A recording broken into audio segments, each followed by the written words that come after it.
This episode of Wine and Crime is brought to you by Progressive Insurance. Do you ever think about switching insurance companies to see if you could save some cash? Progressive makes it easy to see if you could save when you bundle your home and auto policies. Try it at Progressive.com. Progressive Casualty Insurance Company and affiliates. Potential savings will vary. Not available in all states. What if I told you that right now, millions of people are living with a debilitating condition that's so misunderstood, many of them don't even know that they have it. That condition is obsessive compulsive disorder, or OCD. I'm Dr. Patrick McGrath, the Chief Clinical Officer of NoCD. And in the 25 years I've been treating OCD, I've met so many people who were suffering from the condition in silence, unaware of just what it was. OCD can create overwhelming anxiety and fear around what you value most, make you question your identity, beliefs, and morals, and drive you to perform mentally and physically draining compulsions or rituals. Over my career, I've seen just how devastating OCD can be when it's left untreated. But help is available. That's where NoCD comes in. NoCD is the world's largest virtual therapy provider for obsessive compulsive disorder. Our licensed therapists are trained in exposure and response prevention therapy, a specialized treatment proven to be incredibly effective for OCD. So visit nocd.com to schedule a free 15-minute call with our team. That's nocd.com. Wine and Crime contains graphic and explicit content which may not be suitable for some listeners. Listener discretion is advised.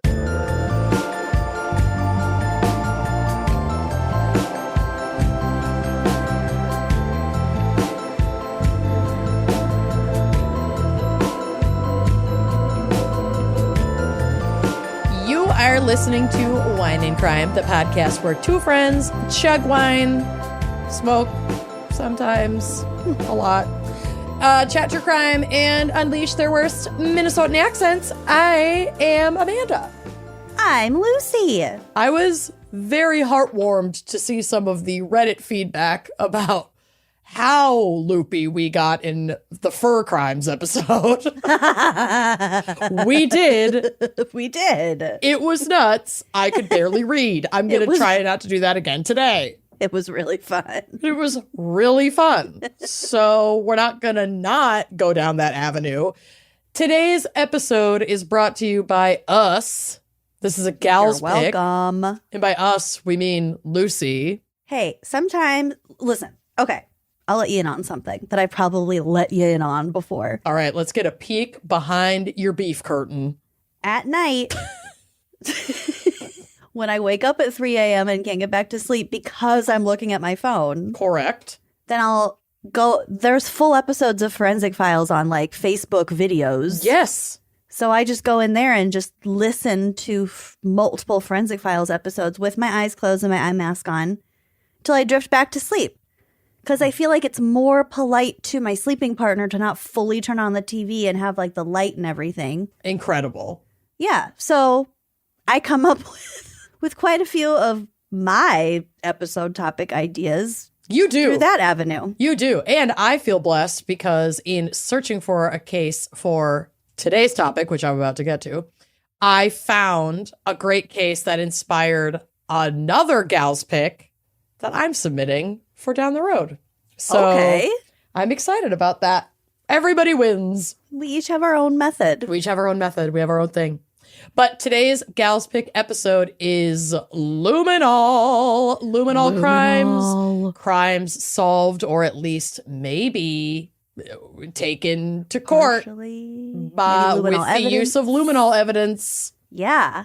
This shit's fascinating. It is. It is. And it is heavily featured in Forensic Files, like basically every episode. Overly. So yeah, Luminol Crimes. And I've got a little cocktail pairing for you this week because I did look up luminol cocktails. That's where you got to start. I got a recipe for how to make luminol with common household items, but I skipped that because I wondered if maybe you were going to include something similar, but that exists.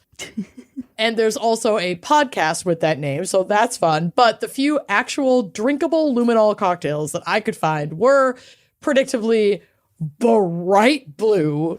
Oh, some Curacao. I couldn't do that to our listeners, even though I'm not drinking today because I'm smoking, but if you want a very, very blue, painfully blue luminol cocktail, I promise you it's out there. I'm just not going to give you that recipe today. Instead, I wanted to share a cocktail recipe that I feel fits the theme while also sounding so fucking delicious. So I present to you today the Lumière. Lumière. Lumière. Hold up your little candles and dance around the house. Aside with Cogsworth. And be my guest or whatever. You are definitely the Lumière to my Cogsworth because I'm much more the Cogsworth of this duo. You are Well, way I took French cooler in than high me. school, too. You did. You did. And you have a mustache. And I have a mustache. I do. I do. No, you don't. The first time I got my mustache waxed, it changed something in my DNA. Okay, so to make this cocktail, the Lumière, you take 1.5 ounces of Hendrick's gin, 3/4 ounces of green chartreuse liqueur, Okay. 1/2 ounce of Saint Germain elderflower liqueur. So God. good in a gin drink. Oh my God. And 3/4 ounces of fresh squeezed lime juice, and then top it off with a dash of orange bitters. You shake that in your cocktail shaker, strain it into a chilled cocktail glass, and then lime wedge it. And Ooh.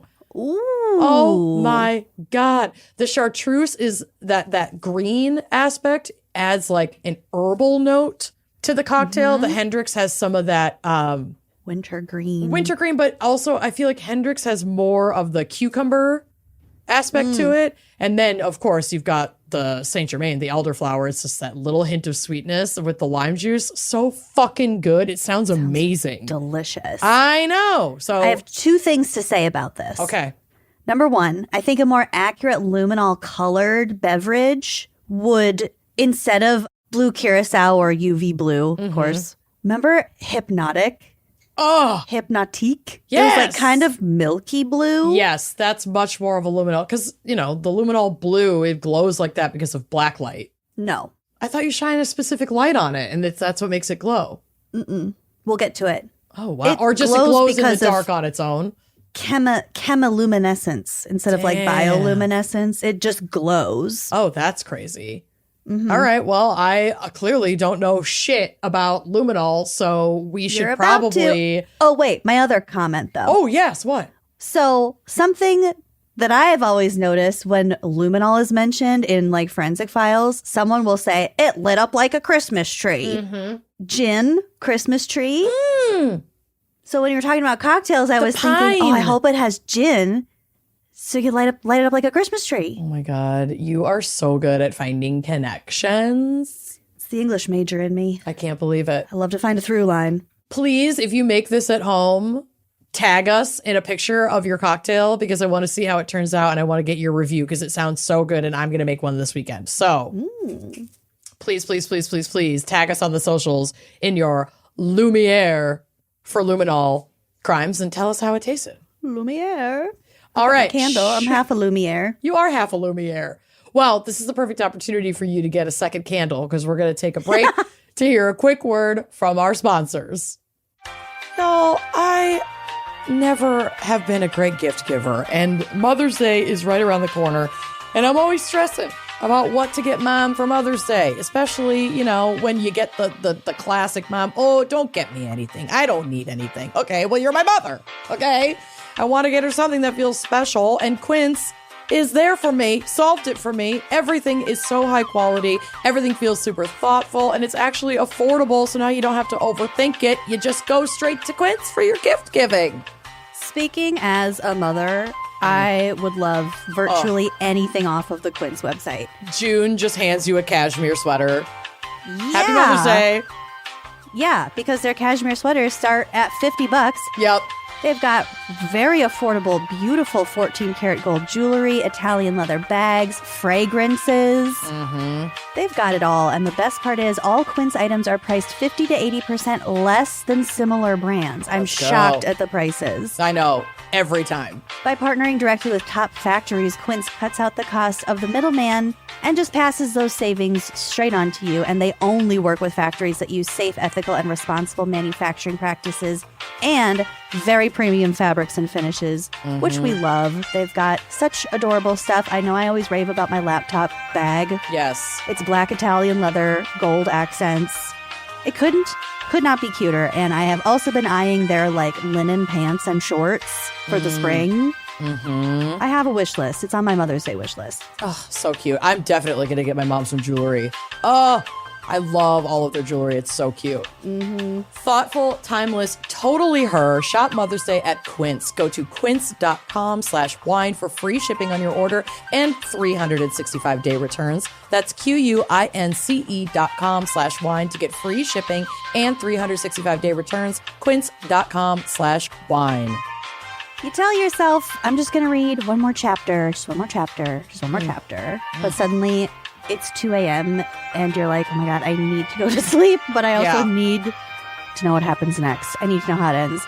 With Galatea's endless library of bingeable, can't stop reading romances, sleep is overrated anyway. I totally want to reconnect with like the version of myself when I was like 11 or 12 that was an insatiable reader. Yes, and really voracious. would like, yes, like up all night with the flashlight under the covers to read without getting like caught by your mom. And I feel like this app totally provides the safe space for you to dive into that. Yeah, exactly. Because Galatea is a reading app where anyone craving a little me time can dive into a library of romance stories that leave you feeling recharged and fulfilled. And like, what is gonna hook me more than a romance story in my late 30s, you know? There are over 1,000 bestsellers to choose from shifter romance to bad boy billionaires, forbidden love, werewolf alphas, slow burn fantasy, teen drama, and much, much more. So there is something in that library that will keep you up under the covers reading and reading and reading. Medieval. Galatea is home to original series and standalone stories with an exclusive catalog of best-selling authors with new chapters dropping daily. So there is always something new to explore. You're not going to run out of content, baby. Over 30 million people have fallen in love with reading on Galatea, so join now to indulge in stories that make you feel like yourself again. Right now, Galatea is offering our listeners an extra 25% off on top of an already irresistibly affordable subscription when you go to galatea.com/gals. That's GALATEA.com/gals to indulge in unlimited stories for even less. Galatea.com/gals. Okay, y'all, you know I am an ADHD girly with the object permanence of a little tiny baby. So if it's not in front of my eyes, and that includes like important things. Sometimes that includes people. Like if I don't see it, if I'm not interacting with it, it's possible that to right now, Amanda, it doesn't exist. Okay. And that applies so often to spending, that out of sight, out of mind, if you're not like diligently tracking your spending, and like who has time for that? And all of these things that become just regular parts of our routine can add up really quickly. Like going to the coffee shop every day, having all these streaming services that you're actually not using, but you signed up for it that one time so you could binge that one show and then forgot to get rid of it before your free trial ended. Oh no, does that sound like you? Yes. Okay, well, Rocket Money helps you spot those patterns so that you can do something about them and keep more money in your pocket. Rocket Money is a personal finance app that helps find and cancel your unwanted subscriptions, monitors your spending, and helps lower your bills so you can grow your savings. Every time I get an email from Rocket Money, I'm like, oh my God, thank you. Someone's looking out. Yep. Because it'll be like, oh, this subscription increased. Do you want to still keep it? She's your financial fairy godmother. She really is. I feel blessed to have Rocket Money in my life. Rocket Money's dashboard is so easy to use. It gives you a crystal clear view of your expenses across all of your accounts. You can set a budget. It's just so responsible for you. They also have a new goals feature that automatically saves money for you so you don't have to think about it. That's a good out of sight, out of mind. That's swirling away. Set it and forget it. So you can help pay off bills, put away money for a house, or a vacation or just build your savings, Rocket Money has made it so easy. And like I mentioned, they'll even try to negotiate lower bills for you. They automatically scan your bills to find opportunities to save, and then you can ask them to negotiate for you. They'll deal with customer service so you don't have to. Music to my ears. Rocket Money has over 5 million users and has saved a total of $500 million in canceled subscriptions, saving members up to $740 a year when they use all of the app's premium features. So cancel your unwanted subscriptions and reach your financial goals faster with Rocket Money. Download the Rocket Money app and enter our show name, Wine and Crime, in the survey so they'll know we sent you. Don't wait. Download the Rocket Money app today and tell them you heard about them from our show. And we're back. Lucy, please tell us your background, your psych, your case, I'm assuming, for Luminol Crimes. Honestly, my segment is becoming much less psych and more just background and a case. Yeah, which is fine. I'm going to leave the door fine. open to psych whenever psych is appropriate. And if there's a heavy amount of background and psych, I will opt for that over a case any day 100%. If it's important information. 100%. There's no psych for Luminol. I trust your editorial eye on this. Okay. And great. all things. Well, I hope our listeners do too. Trust me, like that song in the Jungle Book with the snake. Trust in me. Just in me. Ugh. That soundtrack it fucking slaps. The original Jungle Book soundtrack. It's like jazzy. There's like some scat. Bare Necessities is a banger. Oh my God. Okay, so let's start by noting that forensic science has been practiced by humans for a long, long time. I also think that like bonobos kind of have an understanding of forensics. That's amazing. Can't back that up with anything, but I'm just putting it out there into the universe, hoping that it's true. I saw it sometime maybe on TikTok, so maybe that's true. My friend Shay messaged me the other day like, oh my God, I thought of you. I saw this article that narwhals have returned to this like bay. They lives in Seattle or whatever. He's like, and I thought of you because I know you love narwhals. And he was super high when he was messaging me this. And I was like, oh my God. Did you think they didn't exist? For a while, I did think that. Oh my God, you have the thumbs down again. Anyway. And I was like, oh my God, this is amazing. I fucking love narwhals. I love that you thought of me when you saw this fact. And then he had like a full crash out voice memo because he was super high and went back to look for the article and realized it was an April Fool's joke. Oh, what a stupid April Fool's Oh, I was joke. so pissed. I was like, this is not your fucking fault. April Fools should be illegal. I fell for a joke April Fool's TikTok that was like, the new season of Traitors cast list has leaked. Oh. And she was going through it and I was like, yes, yes. One of them was Judge Judy. Stop. Jojo Siwa. All right, well, I can do without that. But Judge Judy would be iconic. Martha Stewart. Oh, yeah. And then she's like, and this, of course, is a joke because it's April Fool's Day. I was like, fuck you. I was about to send it to everyone I know. Anyway, I am one sentence in. Okay. That's a crime. Continue. So a long time ago, people would be like, oh, he was wet and he was found near water, so he drowned. Sure. And like, oh, that body on the side of the road looks beat to shit. I bet he fell from his horse and got dragged. It's got a horse mark on it, a hoof mark on it. He was stepped on. Yeah. Yeah. However, if anyone accused someone else of doing the killing, like the murdering, then that would usually take precedence over any physical evidence because then it was just a simple act of torture to coerce a confession. And then, oh, it's solved. So it wasn't watertight. No. In the 12th century, the Chinese were credited with being the first to attempt to define the difference between a natural act and criminal intent. Okay. So, like, did she fall off the balcony or was she pushed? Yep. Okay. Sun Tzu had a book called The Washing Away of Wrong.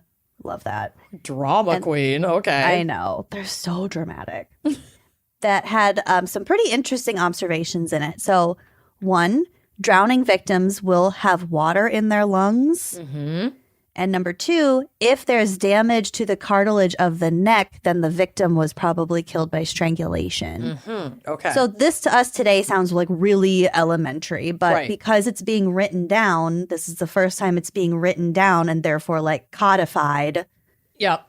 The book actually became an official text for coroners of the time. Wow. So they implemented these ideas pretty much immediately because, duh. Yeah, they were sound. They made sense. And they're, fairly easy for doctors or investigators, either conducting autopsy or just reviewing autopsy, to put those pieces together. It's basic forensic science. Yes. So Professor Mathieu Orfila, an expert of medicinal chemistry at the University of Paris, and whom we've discussed in 3 previous episodes. And whose favorite cocktail is the Lumière, I heard on a TikTok. Word on the street. Word on the street is. So if you want to hear more about Mathieu Orfila, we've got him in Forensic Firsts, Poison Crimes, and Forensic Toxicology. Cool. Okay. So he became known as the father of toxicology in 1813 after he published Traite de Poison. Le poisson, he, ha, ha, ha. Well, that's fish. Yup. What I'm trying to say is French for poisons. Sure. Book about poisons. I love it.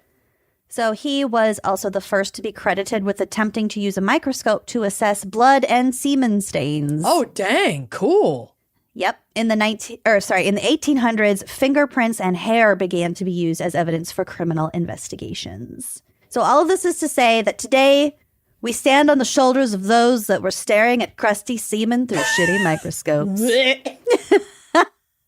Back then you had to taste it. Only way to know. You gotta roll it around on your tongue. And then this fish lover guy came in and was like, I'm sick of licking these stains. What if we had a magic lens? What if we could look at them instead of licking them? The whole world would change. And it did. It did. Thank you. You're semen welcome. lickers of the past. Oh, you're not thanking me. Oh, okay. Oh, no. So all of this brings us to luminol, because luminol is used far and wide in forensics today. Oh, yeah. So what is luminol? Silly. It's C8H7N3O2. Idiot. How did you not know that? Keep it simple, stupid. Kiss. It's a chemical compound that exhibits chemiluminescence when mixed with an appropriate oxidizing agent.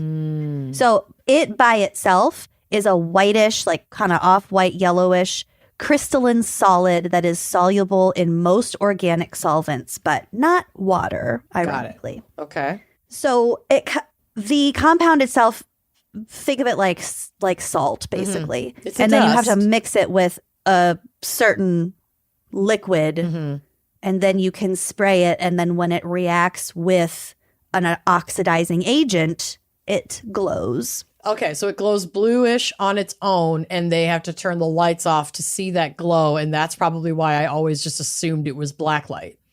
Yes, the Okay. lights are just off. There's no light. Interesting. They pretty much have to do this at night. Weird. Creepster. Creepsters. So when we're applying luminol in a forensic sense, the oxidizing agent would be the iron in our blood or the hemoglobin. So when you spray it in a dark room, it will glow, but the intensity of the glow is based on how much of the solution was used, not the amount of blood. Oh, okay. So if it's glowing really lighting up, it's because you dumped a lot of luminol in there. Yeah. Okay.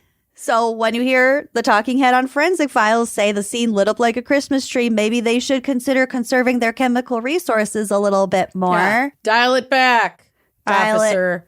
Back. Luminol was first synthesized in Germany in 1902 as part of an effort to develop a tool to find bloodstains, but it didn't get its cute little name until 1934. But before that, a German dude in 1928 named H.O. Albrecht discovered that blood, as well as some other things, but let's just have fun here and think that he exclusively worked with blood. So the blood enhanced the luminescence of luminol when in an alkaline solution of hydrogen peroxide. In 1936, Carl Glue and Carl Pfanstiehl, Mr. Glue and Mr. Pfanstiehl, confirmed that it did glow more in the presence of hematin, which is a component of blood, and also fresh potato juice. Oh, okay. It's not just blood, and we'll actually get back to this. Interesting that potato juice is a thing. There's like, there's iron in potatoes. Yeah, no, for sure. There's iron in a lot of vegetables. So like vegetables in particular can light up like a Christmas tree. Luminesce. Yeah. And also I really want to imagine a scenario in which a defense lawyer argues like, that wasn't blood. They just had a potato party the night before. Well, it's kind of interesting that you say that. Okay. Excellent. I cannot wait. It was not potatoes, but horseradish. Yeah, I have a whole list. Mm-hmm. So according to a DOJ paper from 1990, in 1937, a totally normal, not weird guy named Walter Sprecht, quote, sprayed blood on bushes, stone walls, rusty iron fences, furniture, stone steps, and a garden. After allowing the blood to remain exposed to the elements for 14 days, Sprecht sprayed a luminol reagent mixture onto the blood and photographed the results. He let it sit for 2 weeks? He let it sit for 2 weeks. What if it rained? It doesn't. That was part of the experiment. So that it wouldn't like wash away every trace, and it would be kind of like if someone had tried to clean a crime scene, or if a crime scene was old. Yeah. I mean, Okay. he sprayed it in all sorts of different places repeatedly. Mm-hmm. So there was all kinds of weather. Okay. In 1939, the Americans joined in. Patrick Prosher and A.M. Moody. I am Moody. I am Moody. Made 3 pretty important observations about luminol. Number 1, although the test is presumptive, meaning that it can indicate the possible presence of blood, but further testing is needed for confirmation. Mm-hmm. Large areas of suspected material can be examined very quickly. It doesn't take very long to do this test. Dried and decomposed blood actually gives a better reaction than fresh blood. Oh, I wonder if that's like the wetness. I think so. I think it probably has to do with the concentration of that hemoglobin. Mm-hmm. And if the luminescence disappears, you can just reapply the luminol peroxide solution. Mm-hmm. You can just spray it back on. Yeah. Dried blood can be made to glow repeatedly. With each application, you only get about 30 seconds worth of glow. So that's why they're spraying, snapping pics, no flash. No flash. And then continuing to spray. And maybe that's why a lot of these crime scenes light up like a Christmas tree, because if they're doing multiple layers, repeat layers of luminol over and over and over again, then I would imagine that re-wetting some of the more dry chemical compound would then activate it. Mm-hmm, you know what I mean? So maybe they're not just like dumping buckets of luminol because it only lasts, 30 seconds or so, but spraying over and over and over again to get these photo results. you can only do it a few times. It's not going to work forever. Mm-hmm. So I mentioned the potato juice, as did you. And there are some other things that can also react with luminol, and this can be a problem. So like I said, anything with iron and copper containing compounds will react. This includes, like you said, horseradish, bleaches, not all bleach, because as we know, a lot of people try to clean up crime scenes with bleach and they can still find the blood with luminol. Mm-hmm. So certain bleaches, cigarette smoke residue, and poop. Yeah. It could have. Is it blood or shit? That's a game a lot of parents play every day. Well, both are brown, can be brown. The application of the luminol may also prevent other tests from being done on the evidence, which at this point does not include DNA necessarily. DNA has been successfully extracted from samples that have had luminol treatment. Okay. And a great treat to us, the American consumer in the year of our Lord 2025, luminol is quite affordable. And you can purchase it online. Kits will run you between $12 and $40. We both have had luminol kits. I think we did a Forensic Files event and they gave us like a gift box that was like a little Forensic Files cooler. And it had like sunglasses, what the fuck? A luminol Where'd you get this? I didn't get this. Yeah, we all got them. Uh-uh. This was years ago. From Wine and Crime? Yeah. I did not get a luminol kit. Well, I did not get Forensic Files sunglasses. I did. It's in here somewhere. Oh, right here. What the fuck? I don't think I still have the luminol kit, but I have this cooler. Oh my God. I didn't get that at all. It's got a little handprint on it. It's got a beer bottle opener on it. No. I'm calling that girl from HLN. That's ridiculous. I got this Forensic Files banner thing. Are you fucking kidding me? I got Was sent to you in the Forensic mail? Files evidence bag. I think so. Well, now we The know who the sunglasses, favorite you is. could have them. Oh my God. I got... Oh, I have 2 evidence bags, so I can give you one. Well, mine obviously went with yours. Freeze-dried gourmet popcorn or something. I might Why be is scared that in your basement? It's in my office. There's candy. Oh, there's multiple sets of sunglasses. Let's see. UV wand. I feel like you're opening this for the first time. I think maybe the second time. There it is. Luminol. Okay, bring that to Lake Pepin. Yep. Bring all of it to Lake Pepin. We will come all over the house and then see if this works. Also, We'll spray Scott's room at the end of the trip. cooling cups, cooling wine glasses. Oh my God. Yeah, I'll bring this whole thing. We're going to blacklight the shit out of that B&B. Damn it. We don't need a black light. Well, I know, but you might need a blacklight for Chemiluminescent. other things. Finding other stains. Anyway, yeah, I'll bring this. We need a cooler there anyway for our lake days. We sure do. So why not bring this one? Maybe they just sent it to me and I I'm was burning with supposed jealousy. to distribute things and then I just never did. I'm going to assume that's what happened. That's entirely possible. Otherwise, I'm texting Susan right now. All right. Okay. Leave her right there so you can gaze at her. Stop. Hey, if I have to stare at the, like, not 1 but 2 terrifying baby dolls behind you every episode, then you can get You a can't little... even see that one. She's hiding. You move to laugh all the time, and then it's just like a jump scare of Tressa's face over your fucking shoulder. Right She's now, laying she's down. fallen down, but she's not always lying down. She has definitely been upright. You can look at our videos. They're on YouTube. I don't watch them. So anyway, I lived them. That's enough. you can stare at the coveted Forensic Files cooler. Fine. Okay. I have a little bit more background for us and then a deeply disturbing case. Great.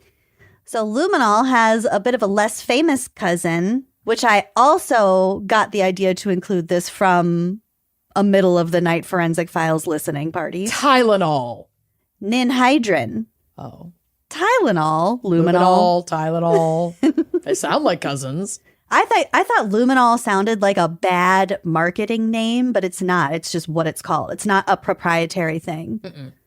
That's just what it's the name of the chemical name of it. But ninhydrin kind of sounds a little mystical, but what is it? first synthesized in 1910 by Siegfried Ruemann.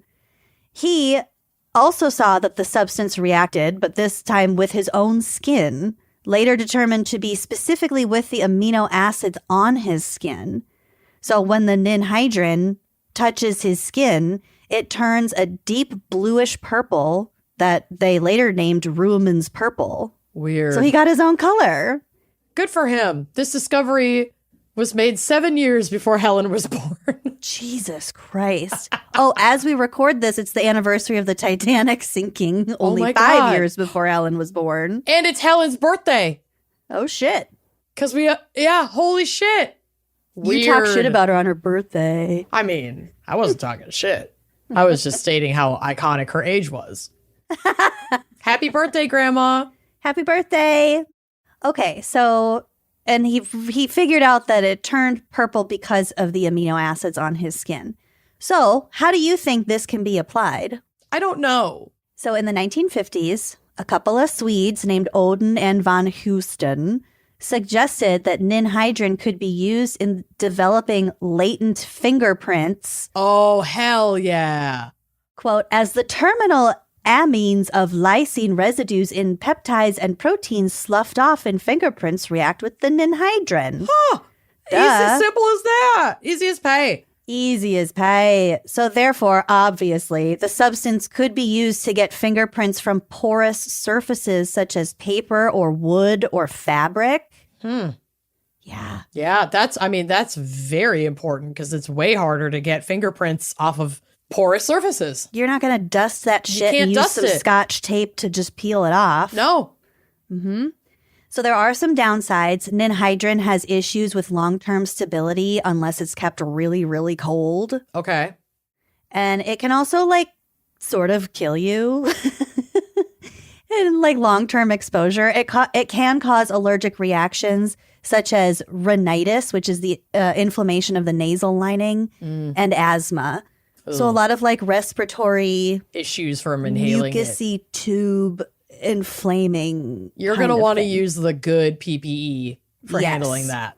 Yes. And this is mostly if it's like repeated exposure, like if you're using it regularly in a lab or something. Mm-hmm.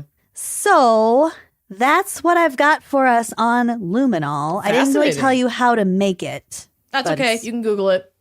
Or you can just buy a kit. It's not like a complex...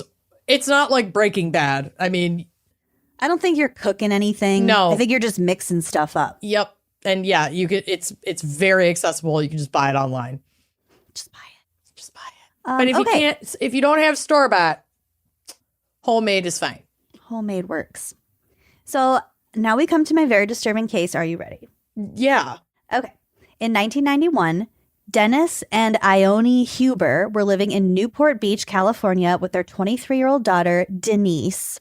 Mm-hmm. Denise had recently graduated with a degree in social sciences from the University of California, Irvine, and continued to live at home with her parents while working as a server at the local Old Spaghetti Factory. Hell yeah.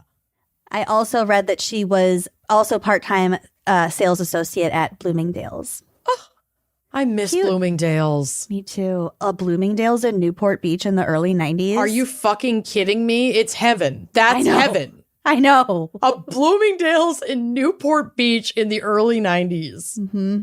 Yep. Well. Some yearn for the mines. I yearn for a Bloomingdale's in Newport Beach in the early 90s. Well, her luck didn't last for very long. I kind of fucking figured. Denise had a bunch of friends, and on the evening of June 2nd, she was supposed to go with like her pseudo-boyfriend, but he couldn't go at the last minute. So she went with her work friend, Rob, to Inglewood for a Morrissey concert. Okay. When her parents woke up on June 3rd, Denise's bed was empty, but they weren't too alarmed because she's 23 years old, you know. She had a lot of friends. She probably slept over at one of their houses. Sure. But then when they got back home that evening, the bed was still empty, so they really began to worry. They did not know where she was. Okay. So they began calling around to Denise's friends, including Rob, the guy she went to the concert with, and who claimed that afterwards they stopped for a couple drinks at a bar, like a Mexican restaurant bar, and then she had dropped him off at home at about 2 a.m. Mm-hmm. None of her other friends or no one else had any answers as to where Denise had gone. Okay. Finally, Denise's friend Debbie decided to retrace her steps. She drove to the venue, drove to the bar, drove to Rob's, and then back to the Huber house in order to try to figure out, see if she was anywhere, if there was any sign of her. Yeah. That's when Denise's car was found on the side of the Costa Mesa highway with a flat tire just 3 miles from her home. Okay. There was a pair of pantyhose on the front driver's seat, and her keys, purse, and Denise were nowhere to be found. Oh, God. They also didn't find, her shoes. They just noted that it looked like she had gotten out of her car. Oh, and the hazards were on. Weird. Okay. The flashers were on. She had gotten out of her car and, taken her stuff. Yes. Or her stuff was taken. Mm-hmm. So the cops brought out helicopters. They're looking for her. They have canine units, which tracked her scent about 75 yards away before disappearing. So that none of this was helping. None of the leads were panning out. It was also getting a lot of media attention because this is very much missing white woman syndrome. Because Denise, God bless her, she is stunningly beautiful. There's pictures of her on the drive. But I am sure... It's like a Gabby Petito situation. This grabbed everybody's attention. Yeah. And it's in Newport Beach. So it's just very wealthy. Very wealthy, very white. Wealthy white neighborhood. So Rob's story remained consistent, and he also passed a polygraph test. So they kind of let him go as a suspect. Investigators also questioned Steve, who was her friend, but kind of the romantic partner who was supposed to go with her to the Morrissey show. Okay. But he couldn't go at the last minute. Okay. His alibi also proved to be rock solid. So the cops were like, well, it was neither of these two guys who would have had, a motive and a statistical likelihood of doing something, but they didn't think that either of them did it. So they started to think that she had been abducted, but they had nothing to go on. So eventually her case went cold. Her parents were devastated, and her dad, Dennis, said, quote, "We were basically incapacitated. I could not do anything. I was so grief-stricken and worried that at that point I thought I could not go any lower." Unfortunately, it would be 3 more years before her parents got any answers. In July of 1994, 2 angels, which to some may have been like nosy narcs, but in this situation, they were angels. It worked out, yeah. It worked out. 2 angels come into the picture. Retirees Jack and Elaine Court moved to Prescott Valley, Arizona, which is 350 miles away from Newport Beach. Yep. In the 1990s to settle down. Several days if you're walking. Several days. Weeks, probably, if you're me. Well, I could have Googled it and I didn't. That's fine. So they moved to Arizona in the 90s to settle down and began selling paint sundries at the local swap meet. Oh my God, cute. In July of 1994, they met a newcomer to the flea market scene, a 33-year-old man named John, who said that he was also in the paint-related item business, paint sundries business. So thinking that this John fella may have inventory that they could sell as part of their business, Jack and Elaine accepted John's invitation to pick up some product from his house. So when they got there, they noticed something rather suspicious. A Ryder moving truck with California plates parked in his backyard, and it looked like it had been abandoned because it had a bunch of like weeds and shit growing up around the tires. So they were like, that's weird because it's a rental truck and it's been there for a while. Yeah. It's odd. And John had also told them that he had just moved to the area around 6 months ago. Which isn't long enough for all those weeds to be growing. Well, maybe it is, but...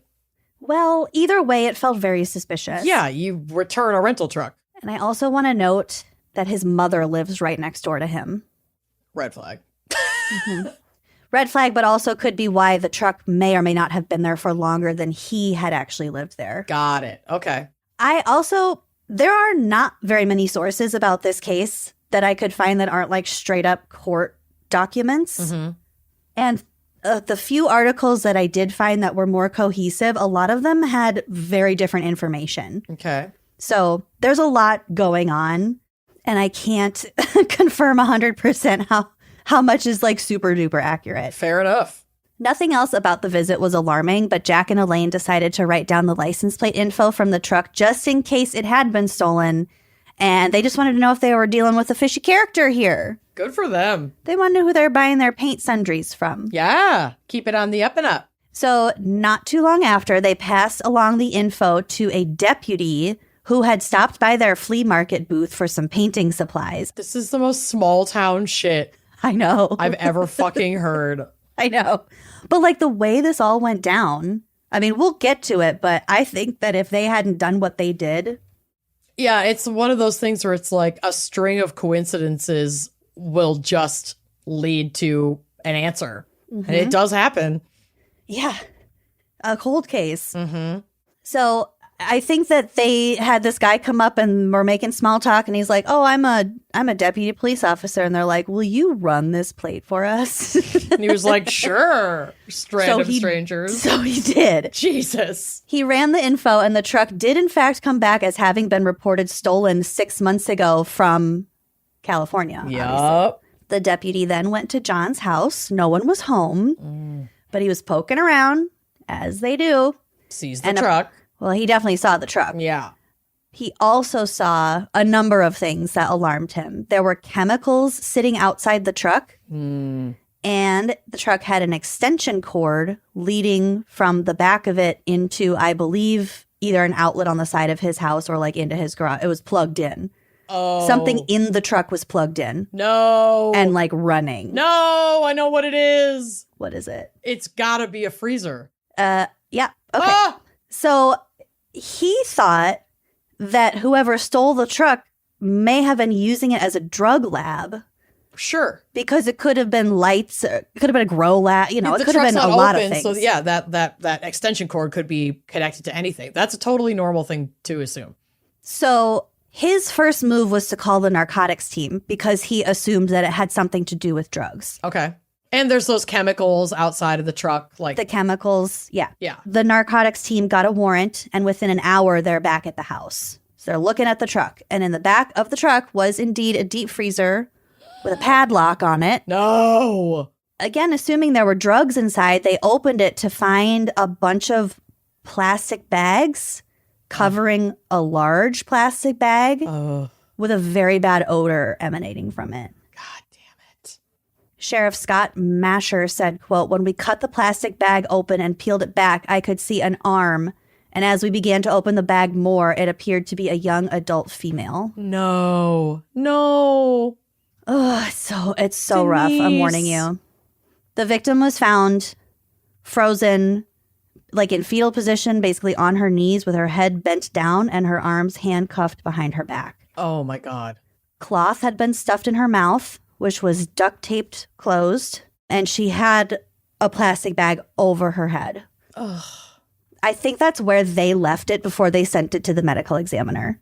It was a gruesome scene, which was in the middle of being processed when, look who comes home. It's John, who is actually John Joseph Familaro. Jingleheimer Schmidt. Yeah. He is behaving cool as a cucumber. He is not freaking out at all. The cops are like, "Don't you think this is odd?" Yeah. And so he's just like being really fucking casual about it. It's very weird. So they brought him into the station for questioning, where he was, again, strangely cooperative until they began asking him about the freezer, at which point he responded, "I have nothing else to say," and requested an attorney. Oh. Nevertheless, he was arrested for murder and also for the theft of the truck. Yeah. So he's in custody at this point. Mm-hmm. So, like I said, the body went to the medical examiners for identification. In the meantime, investigators searched Familaro's home. What they found was far outside the ordinary. There were various weapons strewn about, and in the basement, they found a blood-stained hammer and dried tissue. Oh, and this was I think 3 years later? Yeah. Oh, God. They also, at some point, I don't know where they found it, they found a staple gun. No. Police also found women's clothing, purses, No. and social security cards, which, when examined together, pointed to a disturbing conclusion that there were more than one victim. Oh my God, he's a serial killer. Then Denise got picked up by a fucking serial killer. Then came the most horrifying discovery in Familaro's house. At the back of the basement, he had dug out a hidden underground room. No. Fearing that more bodies may have been buried in the secret room, authorities brought in cadaver dogs, but they did not find any other victims in that room, which I took to be like he was in the process of digging out a room. Right. With intention to fill it. Yet. Yeah. Especially if he'd only been in the house for 6 months. Yeah. And you can't have your fridge stay in the truck the whole time. And, you know. Mm-hmm. As police started reaching out to other agencies to try and piece together a picture of who this guy was and how many victims he may have, because again, they're currently in Arizona. Yeah. The victim is not identified yet. Right. And she was in California. Uh-huh. So tips start coming in. One woman said she had met Familaro in Phoenix, Arizona, and that he abducted her and taken her out to the middle of the desert where he tried to strangle her. Oh, God, but she got away. He fought him off and was forced to run naked through the desert to safety. She never reported the crime, but she was able to immediately identify Familaro in a photo lineup. Yeah. Other victims reported that Familaro had handcuffed them to beds without their consent. No. They got a hold of one of his ex-girlfriends, and she gave a report to the effect of he liked to use handcuffs in the bedroom, and he would often make me get naked and handcuff me and leave me exposed, like next to an open window for like long periods of time. Oh, no. Yeah. Ooh. So this is very serial killery. Yeah. So finally, they connected with the cops in Newport Beach who told them about Denise Huber, and the connection was made. Denise was the young woman in the freezer. Oh, my God. Another quote from her dad, quote, "I have never felt worse in my life. It's indescribable. It's the worst thing that can happen to you." Oh. Okay, I'm not sure when this happened in the timeline, but like I said, his mother's house was right next door. Mm-hmm. So they also searched his mother's house, who claimed to have no idea what's going on. John doesn't even have girlfriends. Mm-hmm. Either in her basement or in her garage, they found a box labeled Christmas, another tied to the Christmas tree thing. Ugh. In the box, they found Denise's bloody clothing, also John's clothing that was bloody with Denise's blood. Mm-hmm. They also found her shoes, which were scuffed to the degree that it's kind of consistent with being dragged fighting on a highway road. Oh my God. Oh my God. In John's basement, they found a police uniform. No. Mhm. Oh, yuck.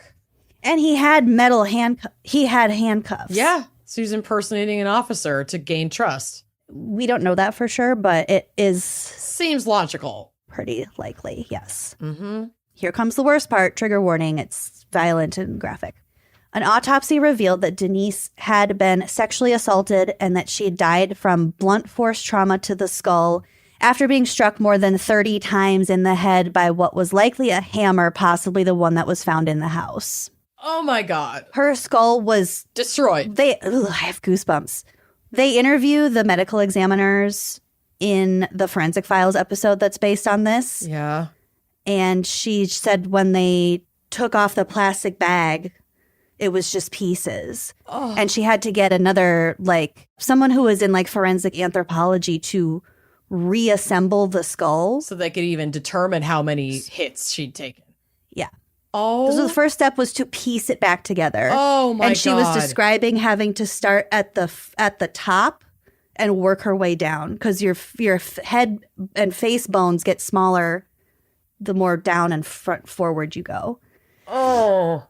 And they found indentations that had plastic from the bag between, in there. So they knew that for at least some of the blows, the plastic bag was already over her head. Oh my God. And some of the dents were consistent with that nail gun. Oh my God.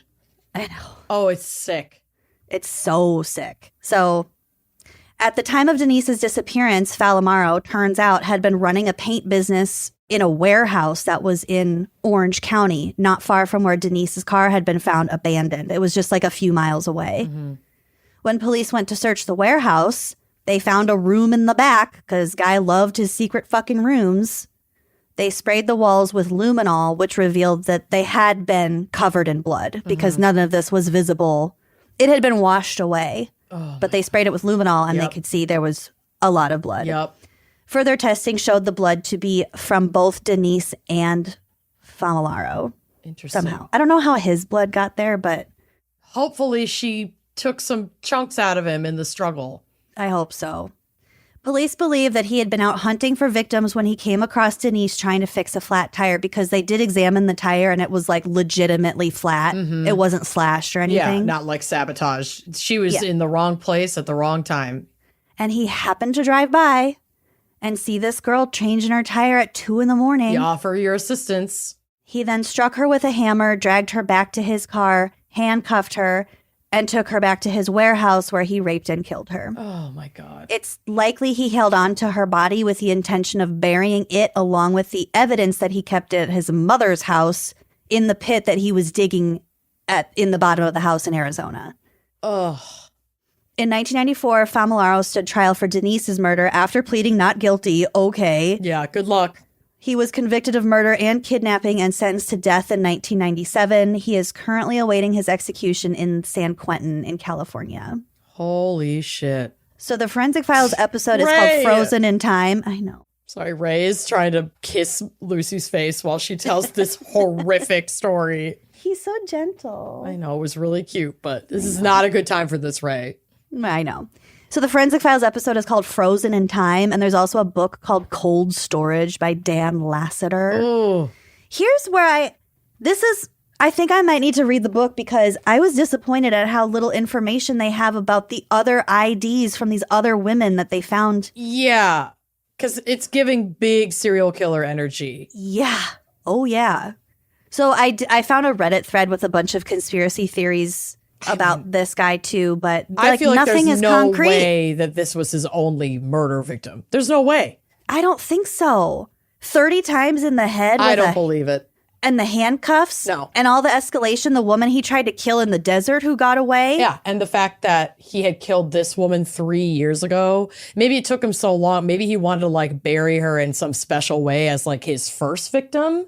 And that's why she was discovered. But like, I find it very hard to believe that nobody else was killed by him. Find that almost impossible to believe that. Yeah, fuck that. Is he dead or is he still alive? He's still alive. Oh. He's not dead yet. I have some pictures on the drive, which include, there's kind of a cool before and after. This isn't from the case. This is from a different case. Okay. But there's a before and after luminol spraying pictures. Mm-hmm. So that kind of shows. That was from a dismemberment thing in Ireland. I saw that. I almost covered that actually, but then I couldn't find enough information about it. So I moved on to something else. There wasn't enough information. Yep. But yeah, that's the door. And then this creep-ass guy in his creep-ass glasses with his disgusting eyebrows. Yeah, he's really gross. And that freezer, it's like an industrial-sized freezer. I hate him. I hate him so much. I love this photo of Denise wearing a hat. She's in New Orleans, which is what the NO stands for, but her hat just says no really big. Yeah, it's perfect. And I'm a big fan. Ugh. Anyway, R.I.P. Denise. God, that is brutal. So brutal. Well, great. Should we take a quick break to hear a word from our sponsors and then go down another rabbit hole, luminol hole? Luminol. Let's do it. Let's do it. I feel like I have won the Auntie of the Year award because my niece is like leaving the tweens and soon to become a teen. And she'd been sleeping on like... a woman soon. She'll be a woman soon. And she'd been sleeping on like the same hand-me-down mattress for a very, very long time. And and my sister and brother-in-law already have a Helix. We have a Helix. I was like, it's time to Helix her. And I know that if someone had helixed me when I was at that delicate age, then all of my history of night sweats, back pain, and the entire bed moving when you roll over... Oh, yeah. would have been things of the past. You know, I'm there now, but imagine if I had had this even as like a tween. You'd get so much better sleep. You wouldn't have to take a nap the moment you get home from school every day. Truly. So I'm so excited that I had the opportunity to send her a Helix mattress. And I think that she is going to be a lifelong lover of it, just like so many other people in my family and myself are. I have tried multiple, like, in-the-box mattresses that come in a box to your house. Yep. This is far and away my favorite. For sure. My sleep is better. I'm getting better quality sleep. And my husband snores. Yeah. People, he's a snorer. Mm-hmm. And even with this new mattress, and we also got some pillows with it. Yes. I don't know what the combination, if it's just the topping, if it's just how the material is in the mattress, but his body, I don't know, gets to sleep and relax in a way that he is not snoring nearly as often or as loudly as he used to. The temperature control alone has made it such a game changer for me because you know I'm a hot sleeper. Mm-hmm. This is like, I don't know what kind of magic that they are infusing into these mattresses, but it like is truly temperature regulating and it's amazing. I feel like Sleeping Beauty. So if you want to join us and get that Sleeping beauty sleep that you deserve, then go to helixsleep.com/gals for 20% off site-wide. That's helixsleep.com/gals for 20% off site-wide. helixsleep.com/gals. Sometimes in life, you want to get to the truth. And if you want to get to the truth, you got to look at the numbers, baby. And this is not a fun one, as, you know, I was a dog owner for, like, basically my whole life. Now I'm a cat owner, but this still rings true. It's very sad to say that about 50% of all dogs over the age of 10 will die of cancer. And the other 40 to 50% of dogs can be suffering miserably from skin issues, joint problems. Callie had a lot of skin issues and joint problems when she hit that, like, elder dog time of her life, and it was really hard to watch. And I didn't know about rough greens at the time, so I was like piecemeal trying to put together ways to improve her life. But like so much of these numbers are attributed to your dog's diet. And these numbers are what inspired naturopathic Dr. Dennis Black to create Rough Greens. Rough Greens has changed the game. With thousands of testimonials and 5-star reviews every month, Rough Greens is now the #1 all-natural dog supplement in America. They have helped millions of puppies have longer, healthier lives and help them stay active. And you know what? Your pup could be next. Mm-hmm. I think the best part is, the most attractive thing about Rough Greens is that you don't have to change your dog's food in order to improve your dog's health. You just add a little scoop of Rough Greens. And they also have Meow Greens for kitty cats. And I can attest that that does help them have a shinier coat. They're moving around a little bit better. The joint health, it's huge. Yes. And it can be such a pain in the butt to transition your pet into different food, and not having to do that, just having this be like a little extra oomph to their food that's going to bring them on top. Yeah, it's going to bring them all of this great healthy joy. Is so great. So fetch a free Jumpstart trial bag for your dog today. You just cover the shipping. Go to roughgreens.com and just use promo code GALS. That's RUFFgreens.com, promo code GALS. You don't have to change your dog's food to improve your dog's health. Just add a scoop of Rough Greens. Y'all, telehealth is such a game changer. You know, we've been using it for years. It can be really hard to find a great fit. And it's just, telehealth has made mental health care so much more convenient and, honestly, most importantly, accessible for millions of people. So, like, we're always going to be about that. But critical challenges like finding a suitable therapist, scheduling appointments, and the expensive out-of-pocket costs is still keeping a lot of people from having access to the care that they need. And that is why we are so excited to be partnering with Rula. Rula is on a mission to make high-quality mental health care from a licensed professional easy and affordable for everyone. Rula's got you covered. They take most major insurance plans, and the average copay is only $15 per session, and you can now get the quality care you need when you need it at a price that you can afford. And Rula isn't just affordable. They stick with you throughout your mental health care journey, making sure you get the best therapy, and they also check in and make sure that you're making progress. Because if you're not, they can change something up for you, make it work for you. Yep. With Rula, every provider is carefully vetted and chosen for their expertise.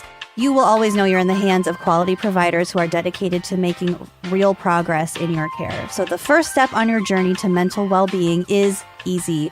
Rula starts by asking you just a few questions about what's important to you, maybe what issues you're having in your life, what obstacles, what's going well, what's not.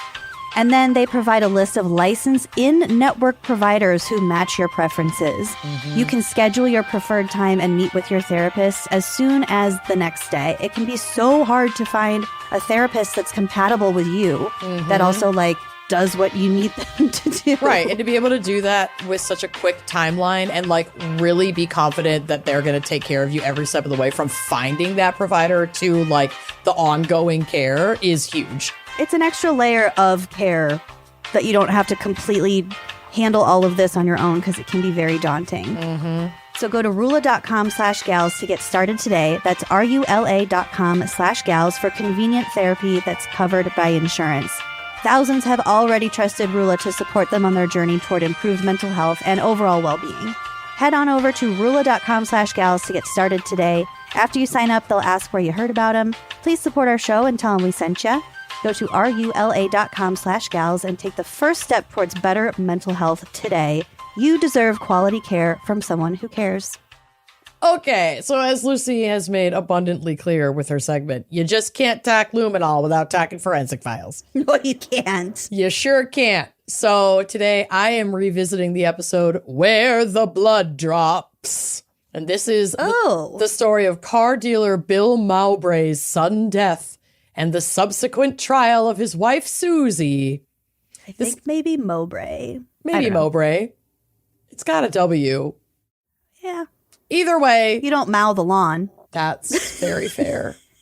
That's very fair. I'll stop being this annoying. Nope. That's Mowbray it is. She's a little bit of a roller coaster of twists and turns, and seemingly clear evidence unravels, and the truth is still like out there. I'm curious to know where you're going to fall at the end of this. Okay. So I'm going to try not to put my personal thoughts as much into it because I want to know what you think at the end. So I'm going to try to remain objective and stick to the facts. Okay. We're going to be focusing on that, the shifts in the evidence, the shifts in the narrative, and, of course, the critical role of luminol evidence. So Susie Mowbray, whose maiden name was Frida Sue Burnett, she went by Susie, but her first name is actually Frida. Frida Sue. Frida Sue Burnett. I like that. Was born in Louisiana around 1948 and grew up in Shreveport. She was a classic Southern Belle debutante who was a cheerleader. She was homecoming queen. And before meeting Bill Mowbray, Susie had been married and divorced and had 2 children named Cricket and Wade Burnett. Cricket and Wade. These are my adult sons, Cricket and Wade. I know a girl Cricket. Frankly, I love the name Cricket. I know it's probably like ruined by It's Always Sunny in Philadelphia, but I don't care. I love it. I love it. That's a boy cricket, isn't it? That is definitely a boy cricket. So it's the details of how they met are not clear and also don't really matter. They met in like the early 80s. They got married. The rest is history. Okay. So she married Bill Mowbray and became kind of a local celebrity alongside him. We'll get to why he's a celebrity because she was starring in local TV commercials for his car dealership. And of course she was. Yes, she was. And it earned her the local reputation as a queen and a pitch woman in the 1980s. Oh, Queen Pitch Woman. Queen Pitch Woman Frida Sue Mowbray. Okay. You can call me Susie. So J. William Bill Mowbray Jr. was born on April 2nd, 1944 in Washington, D.C. He came from a family with a history in the automobile business as both his grandfather and father worked in the industry. So he's a car nepo baby. Okay. By the age of 25 in 1969, Bill Mowbray had achieved significant success, becoming the youngest Cadillac dealer in the world, according to the Texas Brownsville Herald, where he ended up moving. He continued to expand his business, and in 1974, he debuted a new 5-acre Cadillac dealership in Brownsville, Texas. Damn. And this gathered him considerable local publicity. It opened with great fanfare. I think of this guy as like the Chris Lindahl of cars. And if you live in Minneapolis, you know exactly who the fuck Chris Lindahl is. And his fucking billboard arm spreading campaign. God, what is with that? There's one every 6 miles, I swear to God. Like up 35. It's a bit much. We're all sick of it. It's only too much. Yeah. We're all sick of it. But I imagine that's the kind of like local fame that he was getting from all the ads in this huge car dealership opening. And he's, was the youngest Cadillac dealer in the world. And now he's settled in Brownsville, Texas to open his biggest dealership yet. I've told you that the main car dealer in Cedar Falls, Iowa is Dick Witham. I won't dick with you, but I'm Dick Witham. And you can trust me to sell you a quality vehicle. For a great price that I haven't dicked with. Incredible. The Brownsville Herald even dedicated a full page to the grand opening of Bill Mowbray Motors. Bill Mowbray Motors. Highlighting its, quote, very fine selection of pre-owned autos and the assurance of a perfect auto finish provided by its dust-proof booths and drying chambers. Wow. At this time, his dealership had 45 employees. And this was a big deal. It was like on the news. Former news anchor Carrie Zayas recalled that during this period, anyone in the area who drove a Cadillac likely purchased it from Bill Mowbray Motors. And Bill's trusted assistant, Luke Fruya, eventually took over the business so that he could just, own it and take the money. Get that mailbox money. But not have to run it. Like Susie, Bill was also divorced. He'd had a daughter in a previous marriage. Her name is Kristen Mowbray. And so when Susie and Bill met, they married and they kind of blended their families. They lived a seemingly very happy life. They're basking in the glow of Cadillac success. In September of 1987, great month for the world because I was born. Not so great month for the Mowbrays, though. Well, not so great for the economy either. I'm pretty sure we've had a recession. Hey, shh. 1987, September 1987. The peaceful town of Brownsville, Texas was rocked by a 911 call from Susie Mowbray. She reported that her husband, Bill, the respected Cadillac dealer, had shot himself in their bed. In their bed? Don't do it in the bed. I know. Upon arrival, paramedics found a gruesome scene. Bill Mowbray in bed with a gunshot wound to the head, a powerful, powerful handgun lying in blood beside him. Former Assistant District Attorney Bill Hagan noted the significant blood spatter on the ceiling fan, the pooling on the bed. And despite the severity of his injuries, when they arrived, Bill was still alive. He was still breathing. Ooh. He did later die at the hospital. His injuries were just way too severe. Shot in the head, right? Yep. Ooh. Initially, investigators considered suicide, especially given that that close associates of Bill were aware of at least one previous attempt at suicide by Bill. This same journalist who had reported about the Cadillac dealership also said that Susie portrayed Bill as having unresolved emotional issues and was facing significant financial problems. According to business manager Sergio Hernandez, the Cadillac dealership was operating at a loss, and Bill himself was heavily in debt. Carrie Zayas also noted that Bill had taken out 2 loans on the same inventory, and Susie's lawyer, Jim Shaw, recounted on Forensic Files how Bill had even cried and threatened suicide at a bank if he didn't get a loan.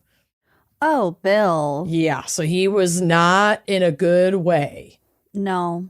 However, the narrative took a sharp turn. Just one day after witnessing her husband's death, Susie held a painting party in the very bedroom where it occurred. What? Wait, what? The next day? Yep. Bill's daughter and I believe one of Susie's sons, so her stepbrother, discovered the gathering with music playing. While Susie's friend, Sarah Bush, explained that Susie merely wanted to remove the bloodstains before her children returned home. This action raised immediate suspicion. Oh my God, wall painting. I was picturing like a sip and paint? Yeah. No, painting the walls over the blood. Okay, but I don't know which is more disturbing. Correct. Who, like her friends? Yeah, she asked her friends to come over and help her paint. And then the kids came home. Out, baby. Hire it out. Came home and heard like music coming from the bedroom and were like, what the fuck? And went in there and it's like, her and some friends painting the walls. Oh my God. Uh-huh. I mean, I don't know how I would deal with that kind of grief. Me either.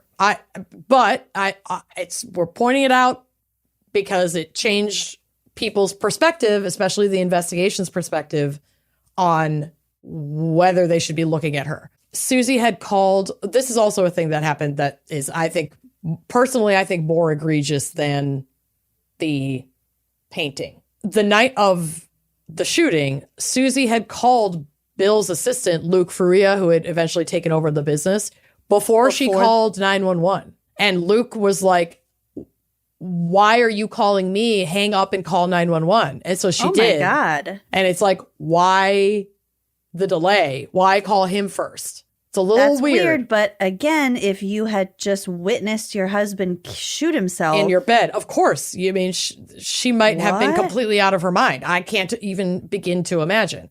And I can understand why people would be like, that's sketchy. Combined with the painting, it's not great. Yeah. It's not a good look. Let's just put it that way. Either you're a lunatic or you're deeply traumatized, or both. Yeah. Why not both? Then came a financial angle. Susie was the beneficiary of Bill's life insurance policy worth over $1 million. I saw a report that said $1.8 million, but I'm not exactly sure of the amount. Investigators learned that Susie had recently inquired about the policy details. Crucially, Bill was reportedly planning to remove Susie as the beneficiary and make his daughter, Carrie, I'm sorry, I forgot her name. Cricket? Not Cricket. No, that's her son. Okay. Kristen. Similar to Cricket, but not the same. he was going to remove Susie as his beneficiary. And I think now that Kristen was like old enough, make her the beneficiary of his life insurance policy. That's his only child. That makes perfect sense. It does not mean that something bad was happening in the marriage. Okay. Like it's genuine, that genuinely makes sense to me. Yeah. But it also could give Susie motive. It's like, oh shit, I'm about to not be the beneficiary of this life insurance policy. Yeah. But the other thing, though, what we don't know about the policy is whether or not it had some sort of like suicide clause, which can exist. Like you can't always collect life insurance policies from a death by suicide. I think there is usually a time period. It can't be within like 2 years or something like that. So but yeah, I know there are different rules depending on what policy you have. I don't know those details, so I'm not sure. But if that was a factor, that would have me questioning, well, wait, then why would she try to fake a suicide if that couldn't guarantee her the payout and money was her motive? I don't know. Maybe she didn't know that was even a thing. Maybe, who knows? So his insurance agent did corroborate that Bill was in the process of changing the policy from Susie to Kristen, although there were also reports of the Small Business Administration and the dealership being named as like beneficiaries, like this would all go into this fund instead. But it sounds like, as far as Susie knew, he was, thinking of taking her off as beneficiary, and Kristen was like the first in line. Okay. Bill's death occurred conveniently before this change could be finalized. So regardless of where it was going to end up going, he died by suicide, allegedly, before that could be signed off. So Susie was still the beneficiary. The autopsy performed by Dr. Lawrence Dahm further complicated the initial suicide theory. Dr. Dahm concluded that Bill's death was not a suicide, noting the lack of blood or brain matter on his right hand, which he believed would have been present if Bill had shot himself. And from the way he was laying in the bed, we'll get to it, but he had a gunshot wound through his head, through the pillow, and through his left arm. So his arm, he was laying on his side. He slept on his side. Like this. With his arm under his face, but like with the pillow between his face and his hand. Yep. Okay. And would have had to use the right arm to grab the gun and point it at himself. But I think I've seen this episode of Forensic Files. Probably. Probably. This led investigators to consider Susie as the prime suspect, with the motive being the life insurance money. This is where the luminol evidence enters the picture. 7 weeks after Bill's death, Texas blood spatter expert Sergeant Dusty Heskew analyzed Susie's nightgown that she had been wearing when 911 got to her house using luminol. Luminol analysis revealed minuscule specks believed to be blood. But there was conflicting testimony between Heskew and another expert, Captain Tom Bevel of the Oklahoma City Police Department, who was brought in as like a special expert witness. So this is a quote from Justia Law. Quote, generally, blood spatter experts inspect the physical evidence to determine the injuries suffered and their location with respect to the other physical evidence. In the instant case, both experts examined applicant Susie's nightgown for, quote, high-velocity impact blood staining, which they believed would be most likely present if she had been the shooter, because it sprays back. Where did she say she was when this happened? Laying next to him in bed? I don't think she said she was laying next to him. That detail, I am not sure. But I think she was in the house. Mm-hmm. So I don't remember. In her nightgown. It was, at night. So I can't remember. Or I'm not sure if I read whether she was in the room with him or heard the shot. It was a single shot and came into the room. I don't know. Probably be the latter if it's weird that she has really small stippling on her nightgown. Oh, yeah. And that is an important detail, that like the status of the nightgown is an important detail and would definitely determine, I think, whether or not she was in the room at all. Yeah. And so that is very questionable. But I don't know exactly what her testimony was in regards to that. So the high-velocity impact blood staining, which commonly occurs within a short distance from a contact gunshot wound, which is what Bill had, a contact gunshot wound. Heskew testified that he identified and measured through luminol testing high-velocity impact bloodstains on Susie's nightgown, which were invisible to the naked eye. So there wasn't enough to be seen at first glance, but under that luminol, he's like, they were lighting up. So Heskew's expert testimony, he concluded the cause of death in this incident, was probably homicide. But Bevel, the Oklahoma expert, who I believe was testifying for the defense, said that his examination of the physical evidence led him to conclude the deceased could have died in the manner in which applicant Susie had testified, meaning suicide. He couldn't rule out that was an option from the blood spatter evidence that in his professional opinion, while the prosecution's witness was like, there's no way this would have to have been a homicide. So they were conflicting on the stand. And as Lucy covered, luminol tests are presumptive, meaning they can react to substances other than blood, things that have a high iron content, which left doubt. It was poop. Well, we actually don't know what it was, but that's kind of the mystery of it. Ooh. Which left doubt in the eyes of some experts as to whether the droplets on the nightgown were blood at all. And there's never been a concrete determination that those droplets are blood. We don't know what they are. They think that they're blood because luminol picked them up, but it could have been potato juice. It could have been horseradish. She could have gotten a midnight snack, before going to bed. And these clearer but iron-rich liquids that aren't visible to the naked eye wouldn't have been noticed. Her nightgown's white. Wouldn't there have been a bunch more easy to see blood on it? Yeah. It has you wondering, huh? A white nightgown? You'd see blood. You would, especially if she was either in the bed or on top of him, they're kind of trying to say that she is when she shot him. There would have. She is just an arm's length away from him. And remember, contact. And remember that the investigator who had gone to the scene said there was a ton of blood up the wall on the ceiling fan. But you're telling me that none of that would have hit her on the white nightgown? Yeah. Now, maybe she wasn't actually wearing that nightgown at the time. I don't know. But this is the evidence that they're trying to put her away with. And so we have to scrutinize it, Oh my God. Yup. So what she should have done. But regardless, do it naked and then take a shower, then put your nightgown on. Listen, always do your murdering naked. I mean, and in a hairnet, for God's sakes. Gloves. We shouldn't be giving this advice. Anyway, back to this. So, because they found the quote unquote blood spatter, this is they had this evidence before anything went to trial.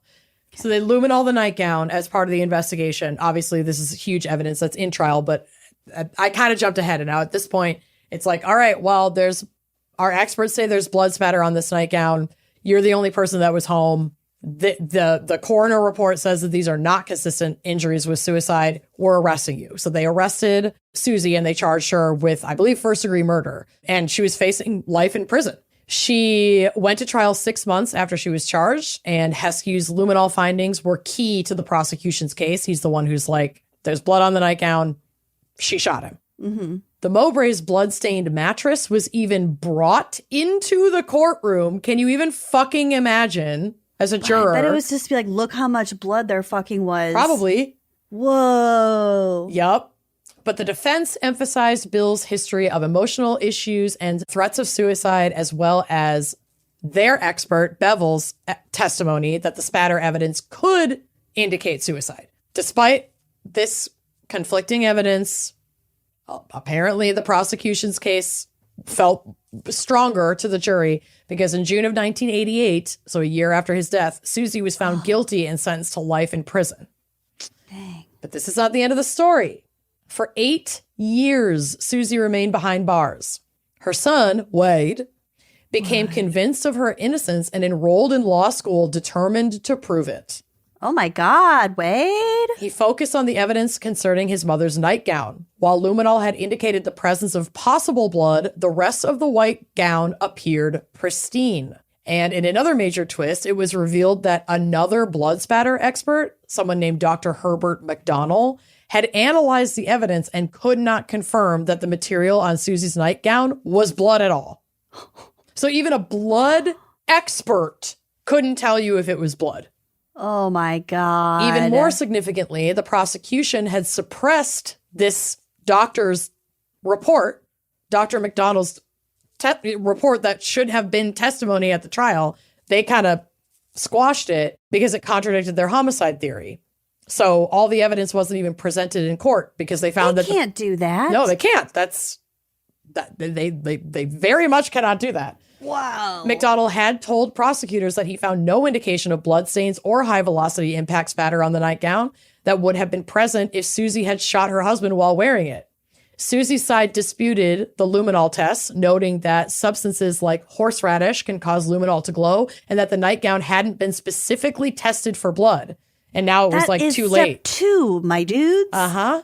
God. In December of 1996, Susie's conviction was overturned thanks in part to her son's efforts and the suppressed evidence. So he was key to getting this case reopened, and he was helping file all of these appeals citing this misrepresentation of evidence and suppression of evidence. And her case was overturned. Okay, well, she does have a favorite son. For sure. Sorry, Cricket. Sorry, Cricket. Wade's the favorite. Cute name, but Wade's got it in the bag. So she was released from prison in May of 1997 pending a new trial. The second trial began in January of 1988, a decade after Bill's death.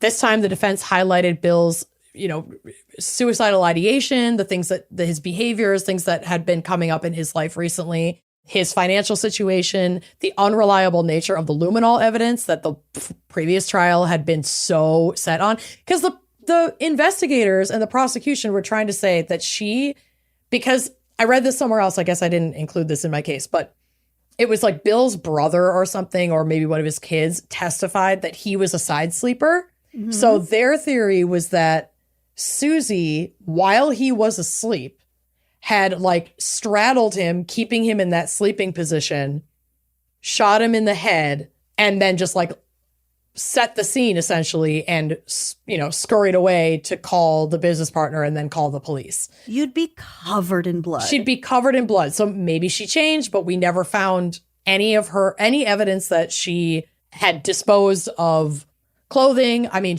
I think was also tested for gun residue and that wasn't there. Everything from the first trial really hinged on that luminol spray of the nightgown. Yeah. And that's why regardless, we're about to be done. So regardless of whether you think she did it or not, it was the right call to throw out this first trial. Absolutely. And represent all of the evidence that is what she deserves as a citizen of the United States. The whole beyond a reasonable doubt thing is really what I get hung up on. Mm-hmm. That's kind of why, I don't think Michael Peterson should be in jail. Right. I don't think Adnan Syed should be in jail. Mm-hmm. I don't think, and it's it's not that they could have done it. It's not that it wouldn't make for a more salacious real life and also a neat little bow on this case. Mm-hmm. But if you're 50-50, that's not a reasonable doubt. No. And frankly, whether or not you think he did it isn't the point. Yeah. It's whether or not the state, the prosecution, because the burden of that is on the prosecution, can prove beyond a reasonable doubt that they did it. Mm-hmm. So if you have enough doubt to have that feeling in your chest that's I don't think I can convict this person, that's because the prosecution didn't do their job, and it's your job not to convict them. Yep. That's the point. Whether or not you think, well, there's a good possibility that he did it, that's not enough to sentence someone to, that was my major hang up during jury duty. 1,000%. It would be very hard. It's easy for us to sit here and talk about this when someone's life is not in our hands. Mm-hmm. But it is an important reminder that that is the job of the state, is to prove it beyond so you have really no problem saying, yeah, you fucking did it. And you can sleep great. Not to suppress evidence. No. Piper, no. Piper, no. Okay, so she's released. She gets the new trial.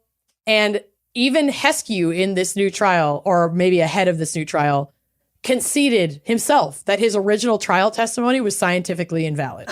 So everything that this had hinged on, even he was Yeah, my bad, guys. I bungled that one. I fucked that one up. Oh, man. Prosecutors argued that Susie could have shot Bill from behind a barrier of pillows, explaining the lack of visible blood. Where are all the bloody pillows? Exactly.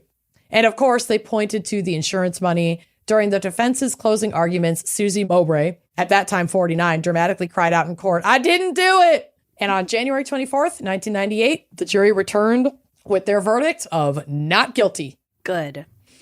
So I couldn't have put that woman back in jail with all this bullshit. Well, it's funny that you say that because jury foreman Edward Salvador did state that the not guilty verdict meant the prosecution, like we said, was unable to prove its case, not necessarily that the jury believed Susie was innocent.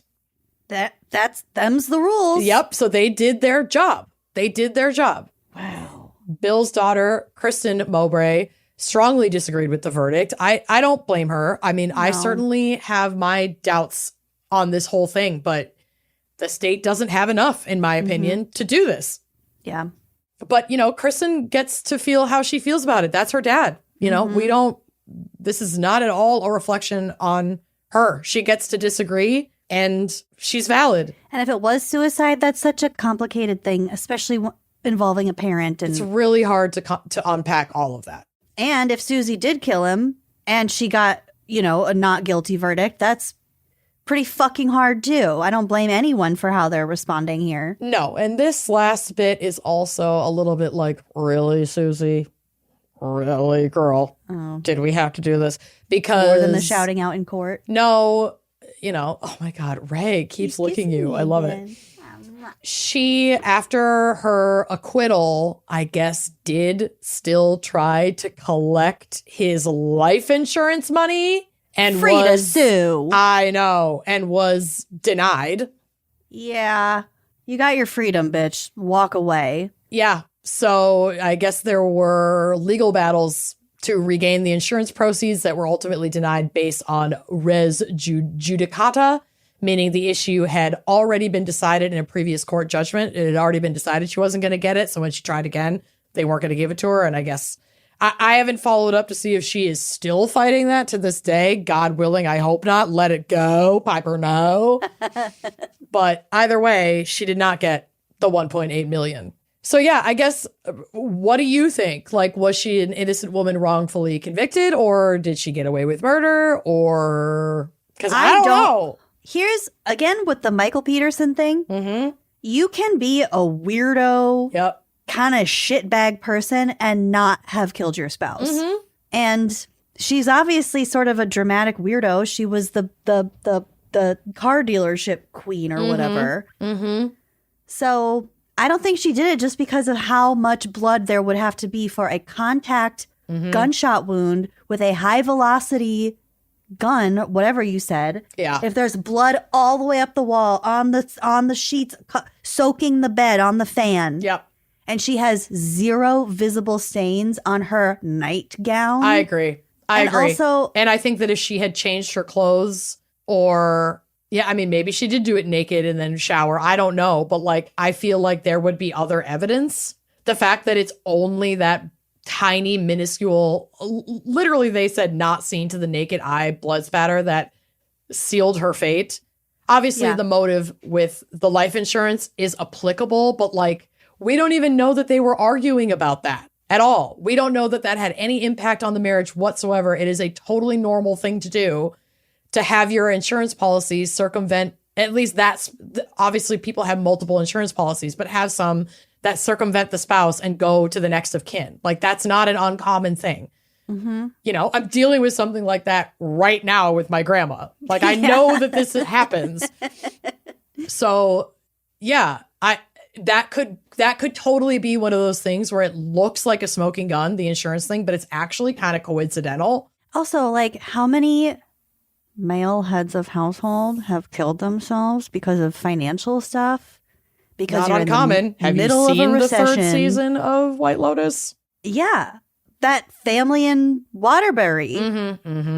I mean, the family in Excelsior. I think that's what I meant. What's Waterbury? Oh, that's in Des Moines.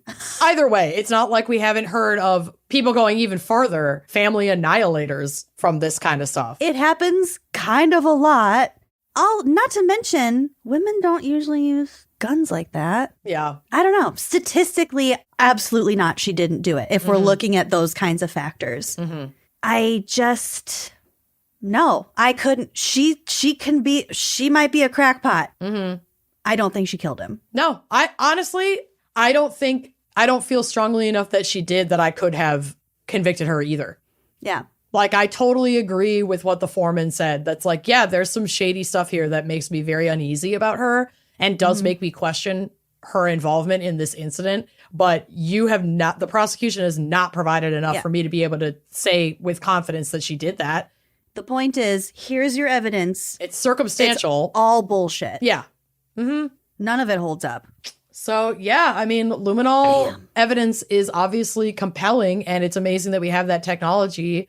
But when it comes down to these like minuscule samples and an entire trial hinging on that, you can't take luminol at face value. They didn't even know whether or not it was fucking blood. It's a presumptive test in the first place. Yep. Wow. Anyway, that's my case. Damn. I know. We had some good ones today.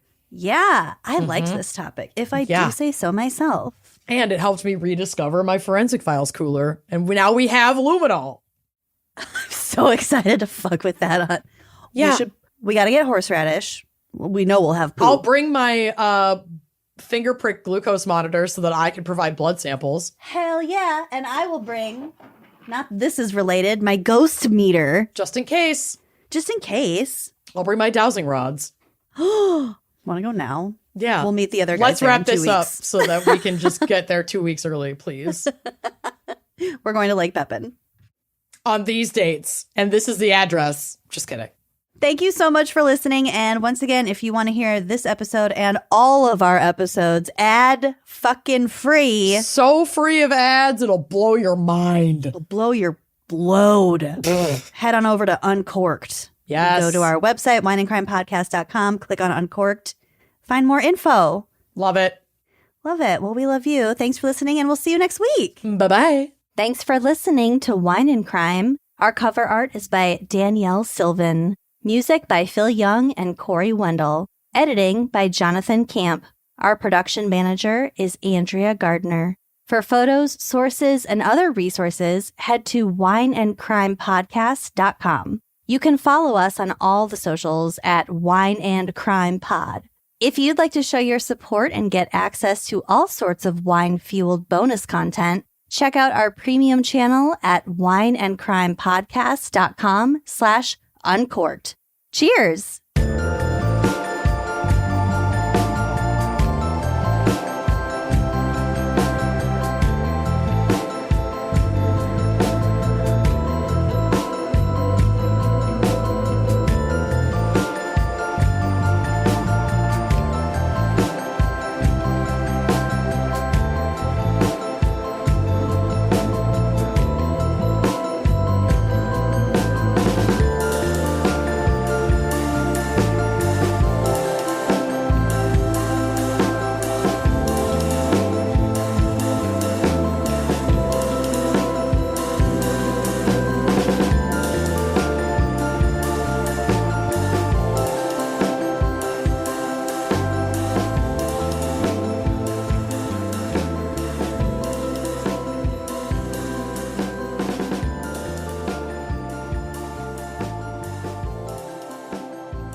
This episode of Wine and Crime is brought to you by Progressive Insurance. Do you ever think about switching insurance companies to see if you could save some cash? Progressive makes it easy to see if you could save when you bundle your home and auto policies. Try it at progressive.com. Progressive Casualty Insurance Company and affiliates. Potential savings will vary. Not available in all states. These days, I can do anything from my phone. Book a vacation, order a meal from a 5-star restaurant, buy and trade stocks. But maybe the most amazing thing I can do is make my dirty laundry disappear and then reappear perfectly washed and folded. I have Rinse to thank for that. I just schedule a pickup in the Rinse app or at rinse.com. A Rinse valet comes to get my clothes, and before I know it, they're back, crisply folded and ready to wear. They even do dry cleaning, which is returned hanging in a nice Rinse garment bag. And with Rinse, my satisfaction is guaranteed. If for any reason I'm not happy, they'll re-clean my clothes for free. Best of all, Rinse saves me tons of time each week. That's time I get to do something I love versus something I have to do. So if you want to save loads of time by not doing loads of laundry, remember, there's an app for that, Rinse. Sign up now and get $20 off your first order at rinse.com. That's RINSE.com.